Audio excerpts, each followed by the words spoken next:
Olá, pessoal. Estamos aqui para mais uma reflexão sobre a espiritualidade dos discípulos de Jesus. Essa é a nossa série de mensagens para as celebrações da nossa igreja. E estamos seguindo esta série de mensagens porque nos interessa, neste ano de 2026, falarmos sobre os cuidados com a nossa vida e com o planeta em que nós vivemos. E a espiritualidade é essa forma da gente cuidar de nós mesmos e cuidar do nosso próximo, cuidar do nosso meio ambiente, cuidar da nossa sociedade, da nossa família, da nossa igreja. São formas que a gente tem encontrado na Escritura para podermos exercer esse cuidado uns com os outros. E os discípulos de Jesus, como eu disse na primeira mensagem, viveram um momento muito especial na sua formação, porque eles foram pioneiros em tudo aquilo que nós conhecemos como prática das Escrituras. Eles foram a maior escola de espiritualidade. Eles foram os primeiros alunos da espiritualidade de Jesus, essa que nós queremos aprender. Ao longo desses 2000 anos de história do cristianismo, muita coisa aconteceu, muita coisa mudou. Novas ideias surgiram, novos movimentos, mas a ideia rudimentar lá, o princípio estava lá com eles. E nós vamos conhecer um pouco dessas práticas de espiritualidade que eles desenvolveram e que nós também desenvolvemos em nossos dias, a fim de que a gente possa resgatar um pouco do sentido da nossa comunhão com Deus. Então, não vou demorar muito nessa introdução da nossa reflexão, só quero dizer que você é bem-vindo ao nosso canal, você é bem-vindo entre nós. Nós estamos ainda nas nossas atividades virtuais. Próximo domingo estaremos juntos em nosso espaço para adorarmos ao Senhor na nossa atividade presencial, mas hoje convido você a meditar na palavra de Deus, a refletir sobre o cuidado de Deus sobre a nossa vida. Eu vou colocar aqui a nossa apresentação, porque é assim que nós fazemos sempre, né? Temos uma apresentação que nós produzimos para o nosso acompanhamento. Está aí a nossa apresentação, a espiritualidade dos discípulos de Jesus. E hoje nós vamos falar de uma maneira muito próxima, muito peculiar, sobre um outro costume, uma outra prática, um outro exercício de espiritualidade que nós, na nossa igreja, praticamos muito, conhecemos muito e muitas vezes é motivo de controvérsia. É a questão do jejum. Você já não se perguntou sobre o que é o jejum? Por que você precisa fazer jejum? Você é daqueles crentes que praticam o jejum, tem dias marcados, tem um programa de jejum na sua vida? Vamos pensar sobre isso tudo em nossa reflexão de hoje. Para nossa meditação, eu escolhi um texto. Nós vamos aprender um pouco sobre como os discípulos de Jesus praticavam o jejum, a fim de que a gente reflita sobre a nossa prática nos nossos dias atuais. O texto que eu escolhi encontra-se em Mateus capítulo 9, versos de 14 a 15. Mateus 9, de 14 a 15. Então os discípulos de João vieram perguntar-lhe: por que nós e os fariseus jejuamos, mas os teus discípulos não? Jesus respondeu: como podem os convidados do noivo ficar de luto enquanto o noivo está com eles? Virão dias quando o noivo lhes será tirado. Então jejuarão. Olha, gente, os discípulos de Jesus, eles jejuavam, sim. Os discípulos de João estranhavam a forma como os discípulos de Jesus jejuavam. Mas é verdade que os discípulos de Jesus praticavam o jejum. Eu entendo que os discípulos de Jesus praticavam um jejum como uma forma de consagração de vida, como um preparo para servir no reino de Deus.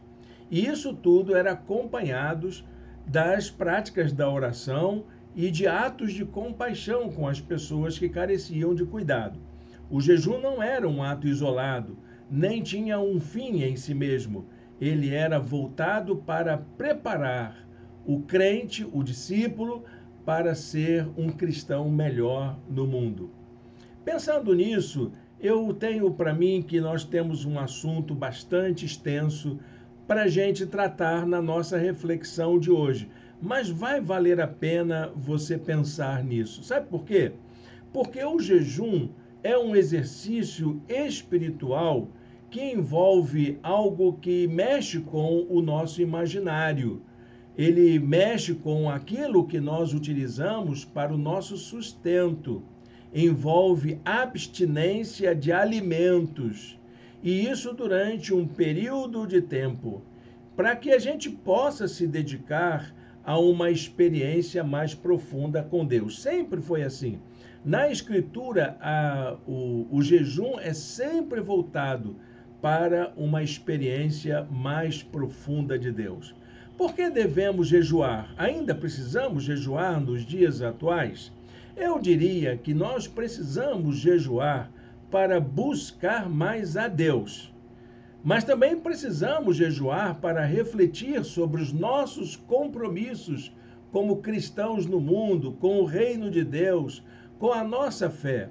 Mas ainda eu tenho para mim que é preciso que a gente jejue nos dias atuais para nos prepararmos melhor para o enfrentamento das circunstâncias difíceis da vida cristã. Todo mundo passa por momentos difíceis na vida. A palavra jejum quer dizer exatamente a abstenção. Abstenção de alimento e de bebida. Jejum é exatamente isso. A lei de Moisés não apresenta qualquer exigência, qualquer norma para a realização do jejum. Não existe lá na lei de Moisés um preceito para a gente fazer jejum, uma exigência para que a gente faça o jejum. Mas é preciso que a gente observe bem a prática dos primeiros seguidores da lei implicava em observar um tempo de consagração, um tempo de purificação, um tempo de expiação do pecado. E nesse período as pessoas não só paravam de se alimentar, mas também paravam de trabalhar, de fazer coisas para o seu proveito próprio.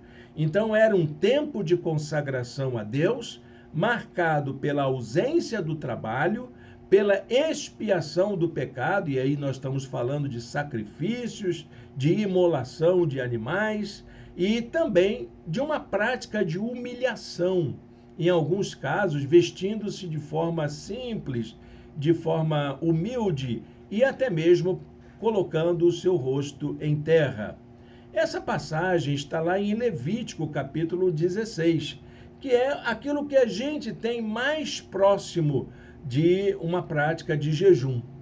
O jejum na Bíblia é apresentado como uma prática voluntária, não é uma prática obrigatória, não tem qualquer ritualismo, não tem qualquer formalidade.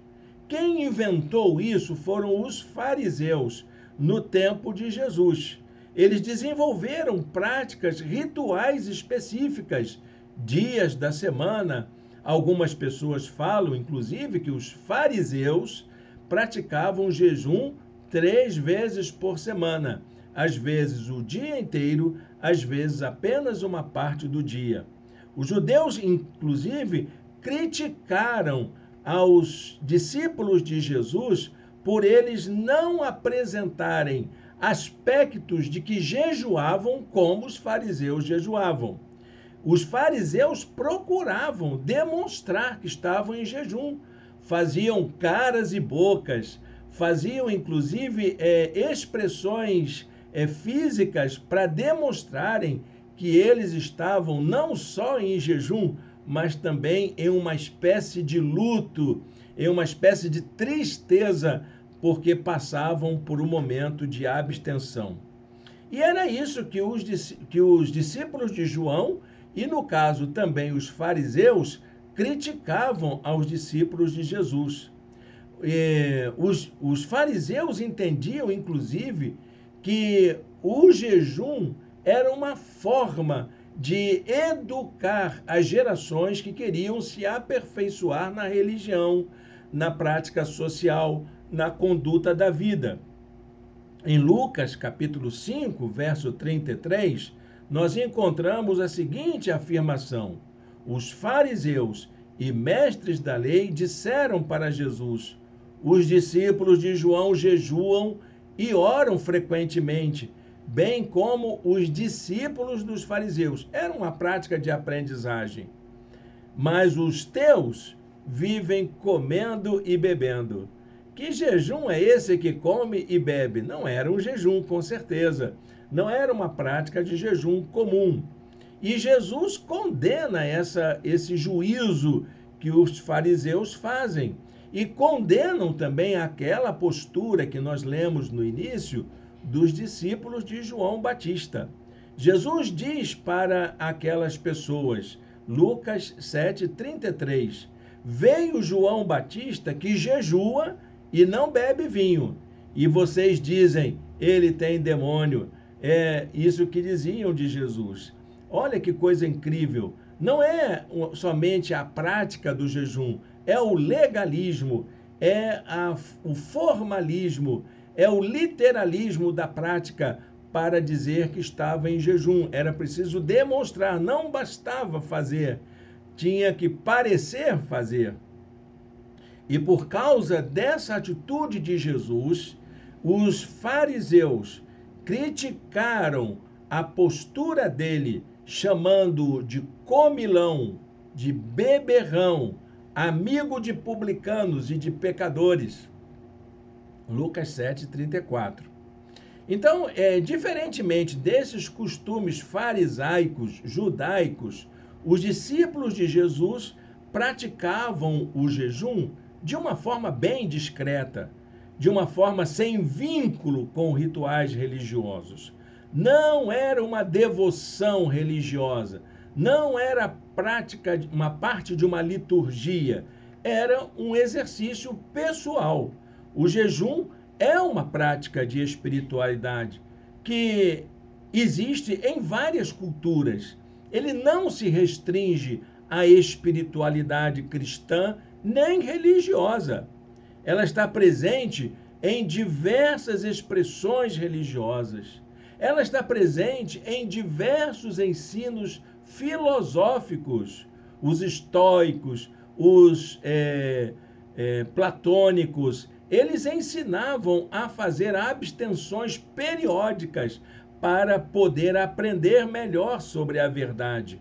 E havia até a prática de recomendações médicas para que haja um período de abstenção. Quem nunca teve que ficar em jejum para poder fazer um exame de sangue, para poder se preparar para um procedimento, para uma cirurgia, não é verdade? O jejum é uma prática muito comum para você preparar o seu corpo e o seu espírito para algo novo, para algo que vem pela frente.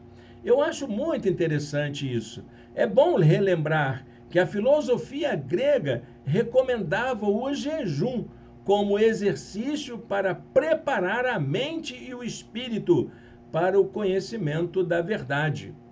Havia, inclusive, no século passado, um líder hindu chamado Mahatma Gandhi, que você deve conhecer muito bem, que praticou o jejum.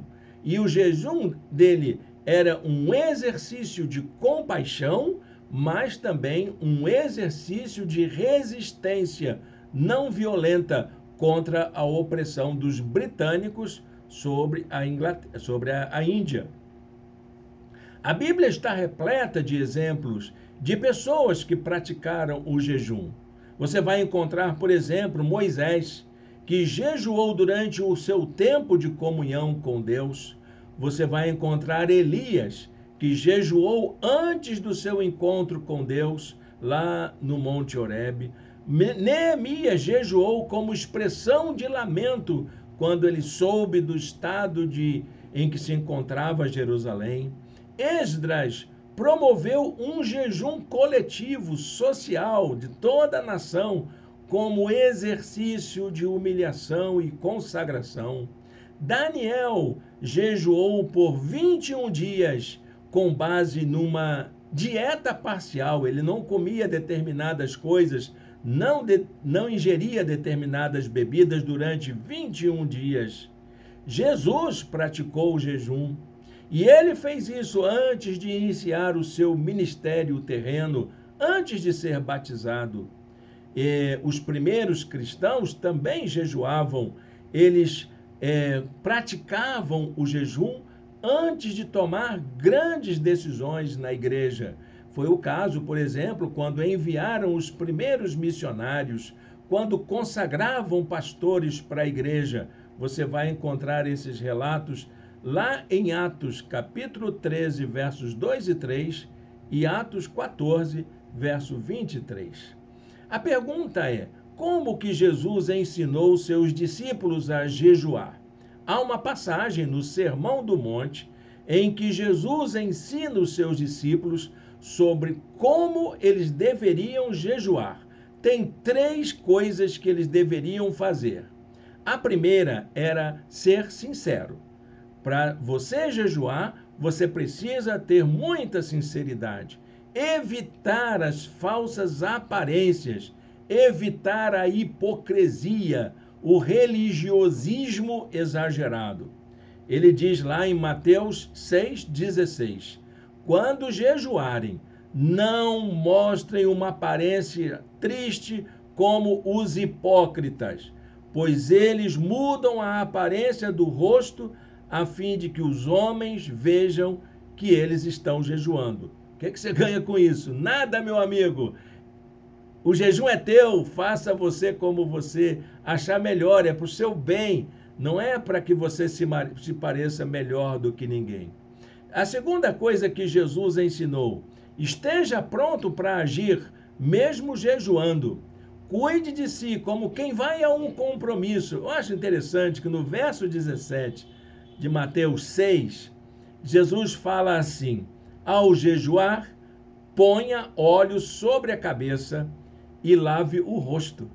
Se limpa, se higieniza, se perfuma, porque o óleo era perfumado mesmo, era um unguento perfumado. Então vai lá, dá um brilho na sua face, mostra que você está para cima, mostra que você está com alto astral e vai para a luta. É assim que a gente jejua. E em terceiro lugar, Jesus chama a um exercício de contemplação. O jejum tem a ver com a nossa relação com Deus. O jejum é só entre eu e Deus, entre você e Deus. Então, contemple Deus durante o seu jejum.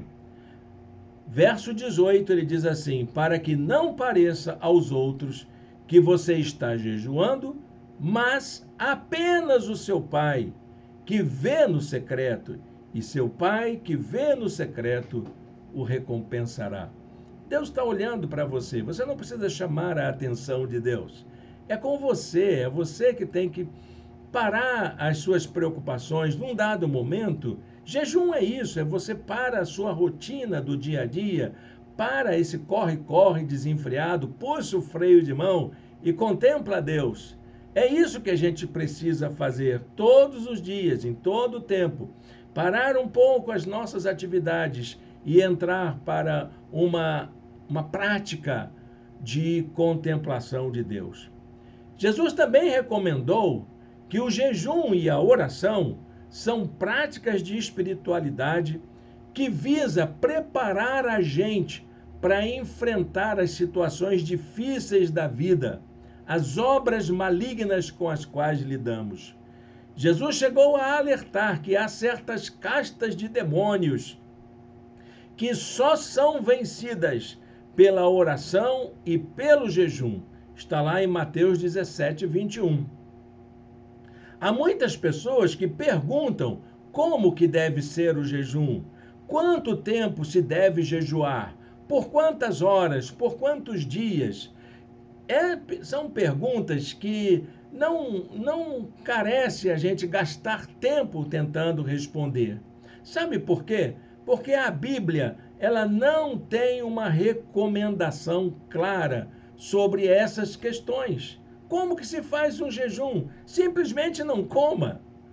Quanto tempo? Quanto você suportar, o quanto você entender. O jejum é seu.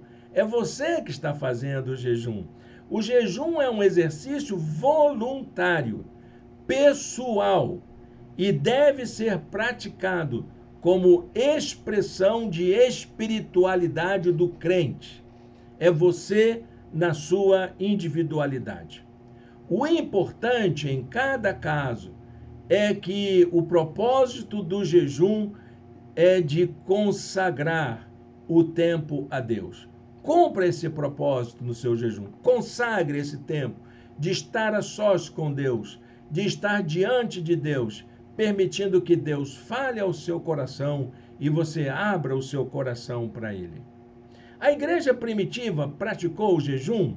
Sim, os primeiros apóstolos, os primeiros pastores, padres da igreja, estimulavam a prática do jejum desde o início, como exercício de espiritualidade.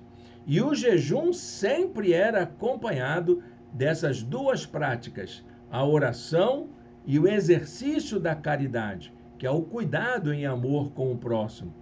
Mas a igreja, ela desenvolveu, no início, ela era só uma recomendação, mas no século IX, olha gente, quase 900 anos depois, é que foi instituída a prática do jejum como uma norma religiosa, como uma lei religiosa, com o Papa Nicolau I. Atualmente, a Igreja Católica Romana, ela inclui o jejum como uma das práticas de penitência obrigatórias. É lei, é canônica para os católicos, para serem seguidas pelos católicos. Já a Igreja do Novo Testamento não tinha essa preocupação. Ela não dava importância para essas práticas. Sabe o que ela dizia? Que era importante fazer a abstinência, não de comida e de bebida, mas de outras coisas importantes, como a idolatria, a imoralidade, os costumes que contrariam a comunhão entre os irmãos e irmãs. E não essas coisas de você evitar determinados costumes, determinados ingredientes, determinados alimentos. Isso não é jejum de acordo com o Novo Testamento. O jejum, de acordo com a Igreja de Jesus, está lá em Atos 15:20, que se abstenham de comida contaminada pelos ídolos, idolatria, que se abstenham da imoralidade sexual e que se abstenham da carne de animais estrangulados e de sangue, porque isso ofende os judeus. É isso. É isso que você vai fazer, meu irmão. Não é simplesmente você parar de comer, fazer greve de fome. Jejum não é isso. Jejum é você viver uma vida reta diante de Deus. A exigência de abstinências de alimentos ou de bebidas é estranha ao ensino dos apóstolos. Estou correndo o risco aqui de falar uma coisa bem forte. Vou repetir. A exigência de abstinência de alimentos ou de bebidas era estranha ao ensino dos apóstolos e era considerada uma das evidências da doutrina dos falsos mestres. Sabe quem exigia abstinência de alimento? Eram os falsos mestres. Paulo a Timóteo, capítulo 4, versos 2 e 3. Tais ensinamentos vêm de homens hipócritas e mentirosos, que têm a consciência cauterizada e proíbem o casamento e o consumo de alimentos que Deus criou para serem recebidos com ação de graças pelos que creem e conhecem a verdade. Prestem atenção para vocês não entrarem nessa conversa de que o jejum é obrigatório. O jejum é uma prática, pessoal. Faz bem? Claro que faz. É bom? Sim. As igrejas do Novo Testamento praticavam? Sim, praticavam. Mas elas não possuíam qualquer ritual de obrigatoriedade sobre a prática do jejum. Não era programa de igreja. Não constava do calendário semanal, mensal ou anual da igreja. Não era norma para que os crentes cumprissem. Paulo aos Colossenses, ele lembra isso. Portanto, não permitam que ninguém os julgue pelo que vocês comem ou bebem, ou com relação a alguma festividade religiosa, ou à celebração das luas novas, ou dos dias de sábado. Estas coisas são sombras do que haveria de vir. A realidade, porém, encontra-se em Cristo. Essa preocupação demasiada com a observação de costumes de jejuns poderia ser entendida como uma fraqueza espiritual, ou mesmo como um retrocesso no caminho do crescimento espiritual, conforme a gente encontra lá em Gálatas, capítulo 4, versos de 8 a 10. Depois você dá uma olhadinha lá para ver como que Paulo ensina isso à igreja. A prática dos discípulos de Jesus era muito mais próxima, por exemplo, ao ensino profético de Isaías. Está lá em Isaías 58, versos de 3 a 9, um trecho em que o profeta fala sobre o jejum. Ali se encontra uma diretriz sobre o jejum que Deus espera do seu povo. Eu separei aqui os versos 6 e 7 para ler para você. O jejum que desejo não é este: soltar as correntes da injustiça, desatar as cordas do jugo, pôr em liberdade os oprimidos e romper todo jugo? Não é partilhar sua comida com o faminto, abrigar o pobre desamparado, vestir o nu que você encontrou, não recusar ajuda ao próximo? Esse é o jejum que Deus espera. O jejum que agrada a Deus é o da abstenção das obras da maldade, da prática da injustiça, do preconceito, da falta de cuidado com os mais pobres, da atenção para com a sua família, do serviço de evangelização dos povos. É isso que é o jejum que Deus espera. A questão prática, então, que a gente precisa levantar aqui é: o que tem a ver com o jejum na minha vida? Para que eu vou jejuar? Para que você vai fazer jejum? A pergunta feita de outro modo: por que eu preciso jejuar? O que o jejum nos proporciona? O que a gente ganha fazendo jejum? Bom, eu anotei 3 coisas importantes, porque embora eu entenda que o jejum não é obrigatório, é um ato voluntário, fazer jejum tem 3 coisas boas que fazem na vida de todo crente. E eu quero que você seja abençoado com essas bênçãos que o jejum pode proporcionar na sua vida. A primeira coisa que o jejum proporciona é que ele nos ajuda a ter firmeza de caráter. O jejum implica um tempo para refletirmos a maneira como estamos conduzindo a nossa vida no mundo. O apóstolo Paulo pede isso para a gente lá em Filipenses 4:8. Tudo que for verdadeiro, tudo que for nobre, tudo que for correto, tudo que for puro, tudo que for amável, tudo que for de boa fama, se houver algo de excelente ou digno de louvor, pense nessas coisas. Aproveite o jejum para pensar nisso. A segunda realidade prática de que o jejum nos proporciona é que ele nos ajuda a exercer o autocontrole. O jejum é uma prática que envolve a vida interior, olhar para dentro de si e descobrir o que precisa ser corrigido na nossa conduta. Então é quando eu concentro a atenção em mim mesmo que eu posso encontrar aquilo que precisa ser feito para melhorar a minha vida. Olha o que Paulo diz a Timóteo: não tenha medo de você não, meu irmão. Deus não nos deu espírito de covardia, mas de poder, de amor e de equilíbrio, para que você possa exercer controle sobre os seus desejos, sobre os seus impulsos, fazer da sua vida um instrumento vivo nas mãos de Deus.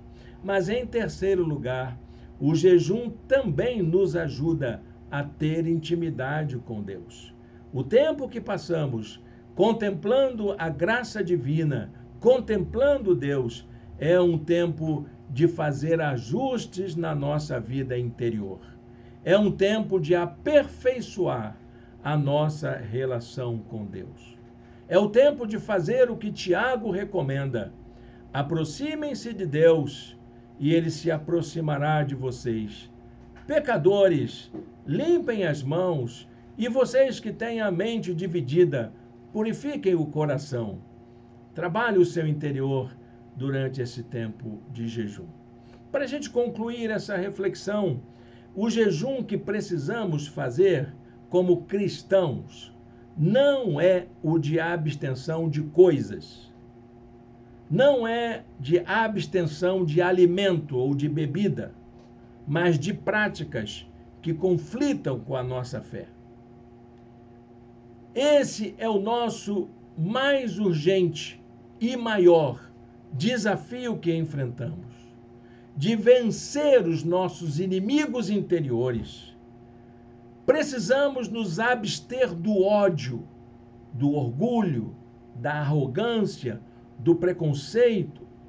E é interessante que eu nunca ouvi falar de pessoas que querem fazer jejum, por exemplo, de racismo. Eu vou fazer jejum de racismo. Eu vou fazer jejum de discriminação com os mais pobres. Eu vou fazer jejum de vaidades. Eu vou fazer jejum de ganância. Eu vou fazer jejum de preconceito religioso. Você já ouviu alguém falar isso? Olha, meu querido, minha querida, de nada adianta a gente cortar alimentos, passar horas sem comer. De nada adianta você cortar a internet. Eu já vi gente falar de jejum de internet, jejum de televisão. De nada adianta você fazer esses tipos de abstenção e até de outros costumes se você continua a agir como um não crente no mundo. Não é disso que você precisa. Você precisa se tornar uma pessoa melhor, um cristão melhor. 1 Pedro 2,11, ele diz assim: amados, insisto em que, como estrangeiros e peregrinos no mundo, vocês se abstenham dos desejos carnais que guerreiam contra a alma. É esse jejum que a gente precisa. É esse o jejum que os discípulos de Jesus ensinaram os seguidores de Jesus que vieram depois deles. E é esse que a gente precisa resgatar na nossa prática. Quero que você faça jejum, sim, com certeza. Mas quero, acima de tudo, que você aproveite esse tempo para repensar a maneira como você tem conduzido a sua vida. Feche seus olhos, fale com Deus. Consagre sua vida ao Senhor. Senhor Deus, eterno Pai, muito obrigado por esta reflexão, por esta palavra. E ajuda-nos, ó Deus, a colocá-la em prática em nossa vida. Nós te oramos em nome de Jesus. Amém. Amém, meu irmão, minha irmã. Que bom a gente poder estar assim juntos, refletindo sobre coisas tão importantes para a nossa fé. A série continua, ela vai durante todo o mês de janeiro e fevereiro.